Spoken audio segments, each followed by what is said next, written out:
Hello welcome दोस्तों, स्वागत करता हूँ फिर आप सबके अपने इस चैनल में। तो कई इस वीडियो के ऊपर अपना डिटेल्स में डिस्कस करेंगे बिटकॉइन के बारे में, और साथ ही में यहाँ पर बात करेंगे वज़रेक्स की तरफ से फिर भी और एक स्टेटमेंट हमें देखने को मिला है, तो इसके ऊपर ब्रेक डाउन करने की कोशिश करेंगे और जानेंगे कि ये जो अभी इस टाइम पे स्टेटमेंट दिया है तो इसका मतलब क्या है और आने वाले टाइम में कब हमें विड्रॉल्स देखने को मिलेंगे। And the most important thing is that कि हम यहाँ पर बात करेंगे कि BTC का नेक्स्ट मूव क्या हो सकता है। ठीक है, तो some of you are asking me about the exchanges कि किस एक्सचेंज में आप अपने पैसे रख सकते हो। तो टू बी ऑनेस्ट ना, इस चीज़ को अगर आप देखोगे तो पहले मैंने कुछ दिन पहले, हो सकता है कि 1 वीक एंड 2 वीक को मैंने एक बार आपको बताया था कि मैं विंजेक्स को यूज़ कर रहा हूँ जब बाइनेंस इंडिया के ऊपर नहीं आया था। तो अभी इस टाइम पे करंटली देखोगे तो ना, मैं आपको यहाँ पर पर्सनली यही रेकमेंड करूँगा, क्योंकि मैं जो चीज़ कर रहा हूँ, मैंने अगर किसी चीज़ को प्रमोट भी किया है तो उसके ऊपर मैं आपको बता देता हूँ। रीज़न बिंग, फॉर नाउ जब से बाइनेंस यहाँ पर इंडिया के ऊपर आई हुई है तो उसके बाद से मैंने अभी तक विंजेक्स को यूज़ नहीं किया है। मैं पहले ही यूज़ कर रहा था जब मैंने आप लोगों के साथ शेयर किया था, एंड फॉर नाउ मैंने अपना 100% जो फंड्स थे उन फंड्स को मैंने ट्रांसफ़र कर दिया डिफरेंट एक्सचेंजेस के ऊपर। तो विंजेक्स को मैं अभी इस टाइम पे यूज़ किस लिए नहीं कर रहा हूँ, रीज़न बिंग मुझे अभी इस टाइम पे ऐसे एक्सचेंजेस के ऊपर उतना ट्रस्ट नहीं है मेरे फंड्स को लेकर। ठीक है, हो सकता है कि आपको अपना ट्रस्ट हो, आप अपने अकॉर्डिंग देख सकते हो, क्योंकि पर्सन टू पर्सन ये डिफ़र करती है। तो मैंने पहले इसको प्रमोट किया था, तो इस चीज़ के कारण मैं अभी इस टाइम पे आपको बता रहा हूँ कि right now I am not in this exchange. बाकी मैंने अपने फंड्स को ऑलरेडी ट्रांसफ़र कर दिया है। ठीक है, तो बाकी अगर आप अपना फंड्स रखना चाह रहे हो तो it's totally depends on you. जो भी फंड्स है वो आपका खुद का है, तो आप अपने अकॉर्डिंग ज़रूर से इसके ऊपर भी डिसीजन ले सकते हो। तो मैंने यहाँ पर क्यों मूव किया है उसके ऊपर मैं आपको बताऊँ ना, तो the first thing is that कि यहाँ पर अभी इस टाइम पे वज़रेक्स में जो चीज़ हुई है, वज़रेक्स हैक हुई है।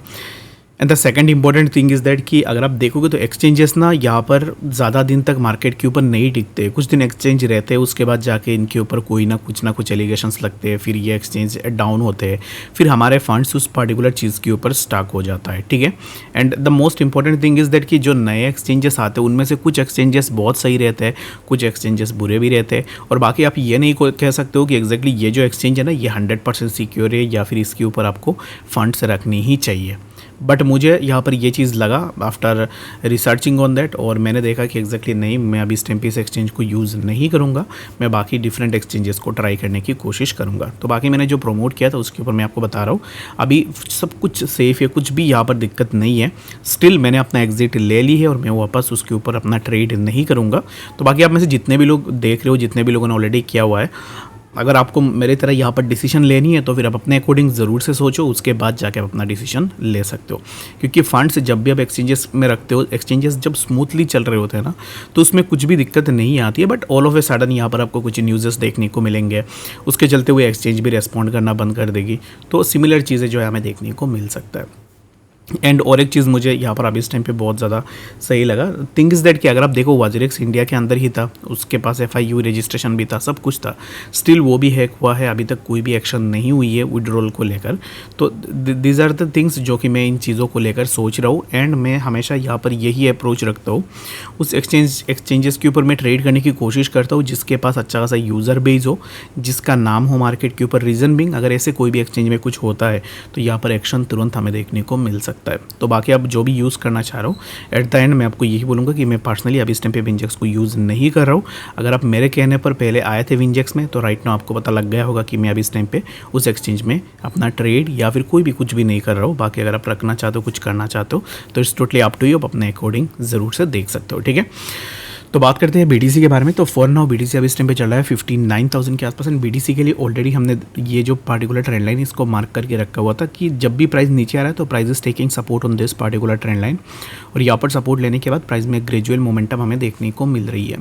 तो if the price of BTC break this particular trend line, ये जो पार्टिकुलर ट्रेंड लाइन है इसका अगर ब्रेक डाउन होती है, that means we can expect कि प्राइस हमें देखने को मिले 58,033 and later we can expect कि प्राइस में और भी थोड़ा फॉल हो जाए, विच विल बी अराउंड 59,900, यहाँ तक भी हम आ सकते हैं। ठीक है, तो for now what we can follow for the BTC is that कि प्राइस अगर इसी जोन का ब्रेकडाउन करता है 58,900, ये जो ट्रेंड लाइन इसका ब्रेकडाउन होता है, तो यहाँ से हम नीचे की तरफ आ सकते हैं, विच विल बी अराउंड 56,000 के आसपास भी हम इजीली जा सकते हैं। ठीक है, तो बाकी अगर आप एंट्री लेने का सोच रहे हो BTC में तो it's totally up to you, आप अपने अकॉर्डिंग ज़रूर से देख सकते हो। बट मैं अपने हिसाब से अगर आपको बताऊँ तो फॉर नाउ मेरे हिसाब से प्राइस जो एक साइडवाइज में मूव करेगी, तो प्राइस के ऊपर कोई भी ऐसा यहाँ पर इंपल्सिव मूव हमें देखने को नहीं मिलेगा। And at a time we can expect कि हमें BTC 60,200 के आसपास देखने को मिल जाए। ठीक है, तो बाकी आपका क्या ओपिनियन है BTC को लेकर, वो आप मुझे कमेंट सेक्शन में ज़रूर से बता सकते हो।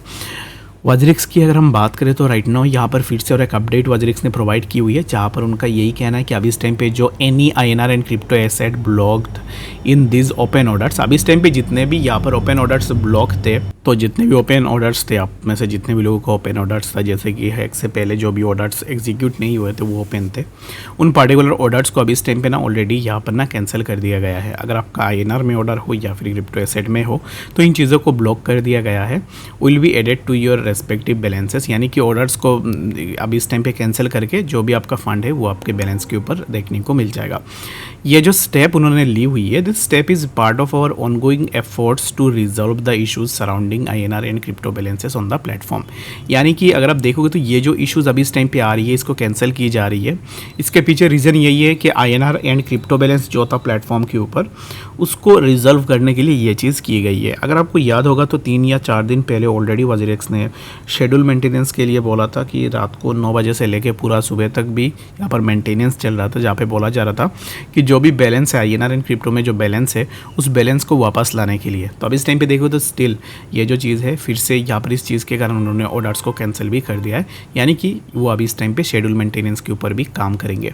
अगर आप एक चीज़ देखोगे तो ऑलरेडी 2-3 दिन पहले आपने बताया कि आप शेड्यूल मेंटेनेंस पे जा रहे हो, जो भी INR एंड क्रिप्टो में जो भी यहाँ पर प्लेटफॉर्म पे आपका वॉलेट में पैसे थे उन पैसे को वापस लाने के लिए आप ये चीज़ कर रहे थे। बट अब इस टाइम पे अगेन अगर आप सभी ऑर्डर्स को कैंसिल कर रहे हो फॉर द सेक ऑफ कि अभी इस टाइम पे आपको मेंटेनेंस करनी है, ठीक है। तो अगर आप यही देखोगे तो यहाँ पर भी आपको ये चीज़ मिल जाएगी कि एग्जैक्टली पहले बोला गया था कि पहले से हम कर रहे हैं और अब इस टाइम पे अगेन हमें सिमिलर चीज़ें देखने को मिली है। तो यहाँ से ना आप ये चीज़ भी ले सकते हो। कुछ तो यहाँ पर है जो कि यूज़र से छुपाया जा रहा है, क्योंकि अगर आप यहाँ पर बार बार ये चीज़ बोलते हो कि शेड्यूल मेंटेनेंस चल रही है या फिर ऐसी चीज़ें, बार बार ऐसी चीज़ें तो नहीं होती और अब इस टाइम पे अगेन इस चीज़ को डिसकंटिन्यू कर दिया गया है। अगर आप वजरेक्स की ऑफिशियल यहाँ पर जो ट्विटर हैंडल है उसके ऊपर आओगे ना तो आपको डिटेल्स में चीज़ें देखने को मिल जाएंगे कि एग्जैक्टली क्या हो रहा है। लास्ट उन्होंने 18 अगस्त को एक अपडेट दिया था और आज के दिन में और एक अपडेट दिया है, यानी कि एक एक्सचेंज हैक हुई है तो उसमें भी 2 या 3 दिन के बीच में ही अपडेट्स दिए जा रहे हैं। लास्ट अपडेट था आपका 18 को और अभी इस टाइम पे आज चल रहा है 21, यानी कि 2 दिन ऑलरेडी बीच में गैप था और आफ्टर दैट गैप यहाँ पर उनके पास ये अपडेट आया कि अभी इस टाइम पे ना हम ऑर्डर्स को कैंसिल कर रहे हैं कुछ मेंटेनेंस के कारण। तो यहाँ से आप अपने अकॉर्डिंग ज़रूर से देख लेना। और बाकी जो भी एक्सचेंज आप चुन रहे हो ना, तो यहाँ पर वजरिक्स को भी आपने देखा होगा, बाद में आपने FTX को भी देखा होगा। तो एक्सचेंजेस डिसाइड करने से पहले खुद के एंड से ज़रूर से सोचना, रिसर्च करना कि किस एक्सचेंज के ऊपर आप जा सकते हो, उसके बाद जाके ही आप अपना जो पैसा है ना वो किसी भी एक्सचेंज के ऊपर रख सकते हो। अगर मैं आपको बता रहा हूँ कि ये एक्सचेंज सही है तो हो सकता है कि ये आने वाले टाइम में गलत भी हो जाए।